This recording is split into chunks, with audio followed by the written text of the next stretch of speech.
Hey guys, this is Dhruv Chauhan and I'm a third year student at NSUT। And guys, आज की इस video में मैं आप लोगों को बताने वाला हूँ कि आप लोग लास्ट के 15 डेज में 100 मार्क्स कैसे ला सकते हो। क्योंकि गाइस ये तो काफ़ी कॉमन चीज़ है, मेरे हिसाब से आप में से सभी लोगों को पता होगी कि अगर आपकी प्रिपरेशन बिल्कुल जीरो लेवल पे है ना, तो लास्ट के 15 डेज में कोई भी आपको 180 मार्क्स या 150 मार्क्स नहीं दिलवा सकता। बट आप 100 मार्क्स ला सकते हो अगर आप कुछ ईजी किल और इंपॉर्टेंट चैप्टर कर लो। और मैं 100 मार्क्स को ही क्यों टारगेट कर रहा हूँ, मैं इसलिए इन्हें टारगेट कर रहा हूँ क्योंकि गाइज आप लोग 100 मार्क्स पे एक NIT में अपनी सीट कंफर्म कर लोगे। भले ही थोड़ी लोअर NIT होगी, लोअर ब्रांच होगी, बट एक सीट कंफर्म हो जाएगी। तो आप सेकेंड अटेम्प्ट में और भी अच्छा कर पाओगे, आप पे उतना प्रेशर नहीं होगा क्योंकि आपको पता होगा आपकी एक कॉलेज में तो सीट एटलीस्ट कंफर्म है। तो इसलिए गाइज इन 100 मार्क्स को आपको टारगेट करना है अगर आपकी बिल्कुल जीरो लेवल पे प्रिपरेशन है। आज की इस वीडियो में मैं आपको कंप्लीट प्लान बताने वाला हूँ कि आपके 100 मार्क्स कैसे आएंगे। मैं आपको कुछ चैप्टर्स की लिस्ट दूंगा, इजी के चैप्टर होंगे और गाइज इंडिपेंडेंट चैप्टर है, मतलब इनके लिए आपको कोई और चैप्टर नहीं आना चाहिए पहले से। तो इजी चैप्टर है, इंडिपेंडेंट चैप्टर है और इनसे बहुत क्वेश्चंस आते हैं। तो बस इनको अच्छे से करके जाना, जो रिसोर्सेज मैं बता रहा हूँ वहाँ से कर लेना और आप डेफिनेटली 100 मार्क्स ईजिली ले आओगे। तो चलो गाइज आज की इस वीडियो को स्टार्ट करते हैं। तो गाइज सबसे पहले हम लोग बात कर लेते हैं कि इन लास्ट के 15 डेज में आप लोगों को किन चैप्टर्स को टारगेट करना है। तो गाइज सबसे पहले हम स्टार्ट करते हैं अपने केमिस्ट्री के सेक्शन से कि केमिस्ट्री में किन किन चैप्टर्स को आपको टारगेट करना है। तो सबसे पहला चैप्टर है पीरियोडिक प्रॉपर्टीज। तो गाइज काफ़ी सिंपल, काफ़ी ईजी चैप्टर है। इससे आपका एक क्वेश्चन हर शिफ्ट में आना होता है, तो इसको ज़रूर ढंग से करके चले जाना। इसके बाद गाइज हमारा जो सेकंड चैप्टर है वो है केमिकल बॉन्डिंग। तो केमिकल बॉन्डिंग गाइज पूरी इनऑर्गेनिक केमिस्ट्री की बैकबोन है, तो इसे तो ज़रूर अच्छे से करके जाना। 1 से 2 क्वेश्चन इससे भी हर शिफ्ट में आते हैं आपके, काफ़ी इंपॉर्टेंट चैप्टर है। इसके बाद गाइज जो थर्ड चैप्टर है हमारा वो है एस ब्लॉक। अब एस ब्लॉक मैंने इसलिए डाला है क्योंकि पी ब्लॉक तो काफ़ी बड़ा चैप्टर हो जाता है, बट एस ब्लॉक छोटा सा ही है और इससे भी आपके 1 से 2 क्वेश्चन हर शिफ्ट में आते हैं। अगर ये आपको हार्ड लगता है तो मैंने अपने टेलीग्राम चैनल पे अपने खुद के हैंड रिटन नोट्स डाल रखे हैं, वो काफ़ी सही हैं। एस ब्लॉक अगर आपको हार्ड लगता है तो आपको अच्छे से उन नोट्स से हो जाएगा।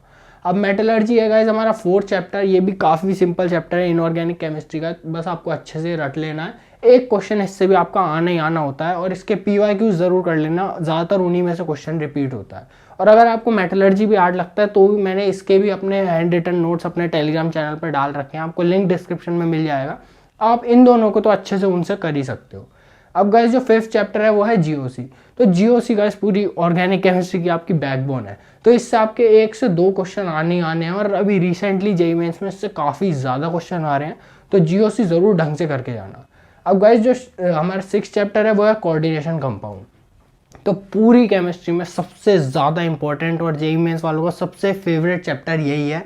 इससे 2 क्वेश्चन आने आने होते हैं, तो इसको ज़रूर अच्छे से करके चले जाना। तो यार अब हम लोग बात कर लेते हैं अपनी केमिस्ट्री की लिस्ट के लास्ट 2 चैप्टर्स की। तो हमारा जो 7th नंबर पे चैप्टर है वो है chemistry in everyday life plus environmental chemistry. तो गाइस बहुत इंपॉर्टेंट चैप्टर है, मतलब JEE मेंस स्पेसिफिक टॉपिक्स जो होते हैं ना, ये फेवरेट है JEE मेंस वालों के, इनसे कई क्वेश्चन आते हैं और काफ़ी ईजी होते हैं, तो आप इन्हें डेफिनेटली कर सकते हो। 2 क्वेश्चन ऑन एन एवरेज इनसे आ रहे होते हैं। और अब हम बात कर लेते हैं अपने 8th चैप्टर की। तो 8 जो है वो है बायोमोलिक्यूल्स प्लस पॉलीमर।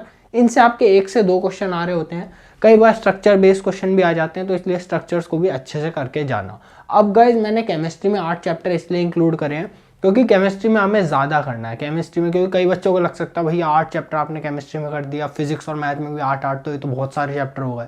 तो इतने नहीं करने हैं, केमिस्ट्री में सिर्फ मैंने 8 चैप्टर्स डाले हैं क्योंकि केमिस्ट्री ऐसा सब्जेक्ट है जो कम टाइम में आपको ज़्यादा मार्क्स दिलवा सकता है, इसलिए केमिस्ट्री में मैंने सबसे ज़्यादा चैप्टर डाले हैं।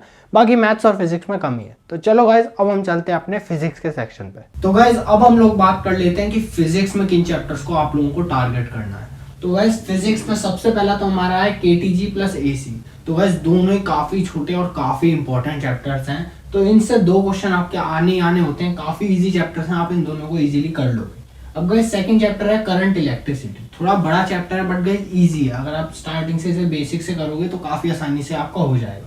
2 से 3 क्वेश्चन इससे आने आने होते हैं, काफी इंपॉर्टेंट चैप्टर है। गाइज अब हमारा 3rd नंबर पे जो चैप्टर है वो है EM वेव प्लस सेमीकंडक्टर। दोनों ही JEE मेंस स्पेसिफिक टॉपिक हैं, इजीली कम टाइम में आपके हो जाएंगे, 2 क्वेश्चन इनसे भी आने आने होते हैं आपके। अब गाइज जो हमारा 4th चैप्टर है वो है मॉडर्न फिजिक्स। अब मॉडर्न फिजिक्स से गाइज आपके 3 क्वेश्चन आ जाते हैं, ज्यादातर ऑन एन एवरेज इससे आपके 3 क्वेश्चन आते हैं, तो काफी इंपॉर्टेंट हो जाता है ये और ईजी है। अगर आप इसे बेसिक से करते हो तो मतलब ज्यादा हार्ड नहीं है मॉडर्न फिजिक्स। अब गाइज 5th की बात करते हैं। 5th चैप्टर है हमारा ग्रेविटेशन। तो ग्रेविटेशन काफ़ी छोटा चैप्टर है, बट कई बार जेईई मेंस में मैंने इससे देखा है एक ही शिफ्ट में इससे 3 क्वेश्चन तक आए हुए हैं। ऑन एन एवरेज इससे 1 से 2 क्वेश्चन ही आते हैं, तो इसे भी आप लोग ज़रूर अच्छे से करके जाना, काफ़ी इंपॉर्टेंट चैप्टर है ये। तो गाइज अब हम लोग डिस्कस कर लेते हैं कि मैथ्स में आपको किन किन चैप्टर्स को टारगेट करना है। तो गाइज हमारा पहला चैप्टर है matrices and determinant. Easy chapter, but हाँ इसमें आपको प्रैक्टिस की डेफिनेटली काफ़ी नीड होती है। तो 2 से 3 क्वेश्चन इससे आते हैं आपके, पीवाईक्यू से अच्छे से प्रैक्टिस कर लेना, आपका अच्छे से हो जाएगा। अगला गाइज जो हमारा सेकंड चैप्टर है वो है वेक्टर एंड 3D। 3 क्वेश्चन इससे आते हैं, वेक्टर से जनरली 1 आता है, 3D से आपके 2 आ जाते हैं। तो काफ़ी ज़्यादा लॉजिकल चैप्टर है, वेक्टर आपका इजीली हो जाएगा, 3D में आपको थोड़ी प्रैक्टिस की ज़्यादा नीड होती है। हमारा थर्ड चैप्टर है गाइस सीक्वेंस एंड सीरीज, काफ़ी इजी चैप्टर है, 1 क्वेश्चन इससे आना होता है, तो ये आपका इजीली हो जाएगा। फोर्थ चैप्टर है guys mathematical reasoning plus statistics, तो इससे भी आपके 2 क्वेश्चन आते हैं, काफ़ी इजी चैप्टर हैं दोनों, इजीली आपके हो जाएंगे। अब गाइस फिफ्थ चैप्टर है हमारा एरिया। तो एरिया और जो मैंने डिफरेंशियल इक्वेशन आपका 6th चैप्टर लिखा है, इनमें आपको बहुत बेसिक इंटीग्रेशन चाहिए, तो उतनी कर लेना अगर नहीं आती है, बाकी इतनी सब जेईई एस्पिरेंट्स को आती होगी, क्योंकि बहुत ज़्यादा बेसिक इंटीग्रेशन सबको आती है वो। तो एरिया आपको बेसिक इंटीग्रेशन से हो जाएगा, आपका काफ़ी जल्दी ये चैप्टर हो जाएगा, 1 क्वेश्चन इससे आना होता है, तो ये आपका आराम से हो जाएगा। अब हमारा 6th चैप्टर है डिफरेंशियल इक्वेशन, इसमें भी वही आपकी बेसिक इंटीग्रेशन आपको चाहिए, और ये भी मतलब छोटा सा ही चैप्टर है, आपका इजीली हो जाएगा, 1 से 2 क्वेश्चन इससे आने हैं, तो इन्हें ज़रूर अच्छे से कर लेना। अब गाइस मैंने आपको पूरी लिस्ट बता दी कौन कौन से चैप्टर आपको फिजिक्स केमिस्ट्री मैथ में करने हैं। अब मैं आपको बताता हूँ रिसोर्सेज, कि किन रिसोर्सेज को यूज़ करके आपको इन्हें करना है। तो गाइस अब हम लोग बात कर लेते हैं कि आपको चैप्टर्स को किन किन रिसोर्सेज को यूज़ करके कवर करना है। तो गाइस सबसे पहले तो आपको 1 शॉट वीडियोस को रेफर करना है, क्योंकि अभी हम पे टाइम नहीं है, हमें कम टाइम में ज़्यादा चीज़ें कवर करनी है। तो जेईई वाला चैनल पे जो मंजिल सीरीज़ है इसको आप लोग फॉलो कर सकते हो, या फिर अनअकैडमी एटम्स चैनल पे जो बाउंस बैक सीरीज़ है इसको, तो इन दोनों में से कोई सी भी फॉलो कर लो, दोनों के ही काफ़ी अच्छे रिव्यूज़ मिले हैं मुझे सभी स्टूडेंट्स हैं, तो आप इनमें से किसी को भी फॉलो कर सकते हो, दोनों ही काफ़ी अच्छी सीरीज़ है। इसके बाद अब इस टाइम पे गाइस अपना टाइम वेस्ट मत करना कोई मॉड्यूल करने में या फिर कोई नई बुक करने में, अगर आपने पहले ये सब चीज़ें नहीं करी हैं तो बिल्कुल मत करना इस टाइम पे। पीवाईक्यू सबसे इंपॉर्टेंट है, पीवाईक्यूज के लिए 2 मैं आप लोगों को रिसोर्सेज बता रहा हूँ, तो 2 रिसोर्सेज हैं, एक तो मैथ ऑन गो जो उनकी साइट है, उस पर आप लिख देना मैथ ऑन गो 2019 पीवाईक्यूज, तो वहाँ पे आपको चैप्टर वाइज पीवाईक्यूज मिल जाएंगे। अब ये कोई पेड प्रमोशन नहीं है, मतलब बिल्कुल फ्री में है, उनकी साइट पे भी अवेलेबल, तो मैंने वहाँ से करे थे इसलिए मैं आप लोगों को बता रहा हूँ।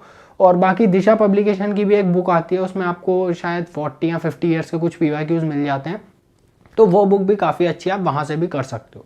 दोनों ही रिसोर्सेज अच्छे हैं पीवाईक्यूज करने के लिए।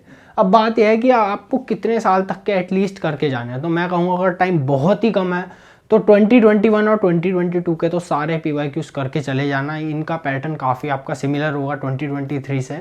बाकी अगर अब आप लोगों पर थोड़ा टाइम है, मतलब आप लोग कर सकते हो, तो मैं ये कहूँगा 2019 से 2022 तक के ये आपको एटलीस्ट करने ही होते हैं, ये काफ़ी ज़्यादा इंपॉर्टेंट हो जाएंगे। अगर आपने इतने अच्छे से समझ के कर लिया ना तो सही है, मतलब फिर आपकी अच्छे से तैयारी हो जाएगी, फिर आप डेफिनेटली 2023 के लिए रेडी हो जाओगे।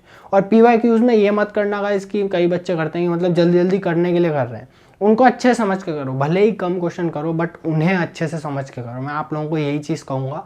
और अब एक कुछ स्पेशल चीज़ें इस लिस्ट के बारे में मैं आप लोगों को बता देता हूँ, जो मैंने सारे चैप्टर्स की आपको बताई है।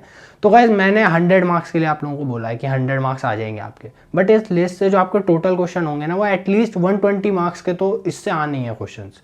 तो आप लोगों को मतलब मैंने इसलिए 20 मार्क्स का गैप इसलिए रख दिया कि यार मतलब अब ऐसा तो होगा नहीं कि 120 मार्क्स का आ रहा है तो आप सारे 120 के 120 कर दोगे, तो अब उसमें से यार कुछ गलत भी होंगे, इसलिए मैं 100 मार्क्स होने सेफ साइड कह रहा हूँ। बाकी अगर आप लोग थोड़ा और अच्छा है या फिर आपकी और पहले से भी प्रिपरेशन है तो डेफिनेटली 100 से ऊपर आप ले आओगे।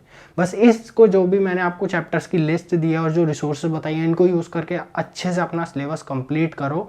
और यार एक और इम्पॉर्टेंट चीज़ मैं बताऊँगा कि अभी अगर आप लोग अच्छा स्कोर ले आते हो ना तो आपकी परसेंटाइल बहुत अच्छी बनेगी, बट अब जब अप्रैल अटेम्प्ट की बात करें तो तब तक सब लोग रेडी हो जाएंगे, सबको अपडेट्स वगैरह सब पता है, तो सब अच्छे से तैयारी करेंगे, तो उसमें कंपटीशन काफ़ी बढ़ जाएगा, कम ज़्यादा मार्क्स पे भी आपकी थोड़ी कम परसेंटाइल बनेगी। तो इसलिए इस अटेम्प्ट को लाइटली मतलब जितना अच्छा कर सकते हो उतना अच्छा करो।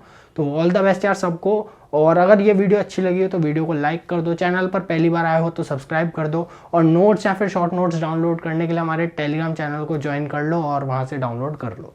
तो चलो गाइज मैं मिलता हूँ आपसे अगली वीडियो में, तब तक के लिए this is Dhruv Chauhan signing out.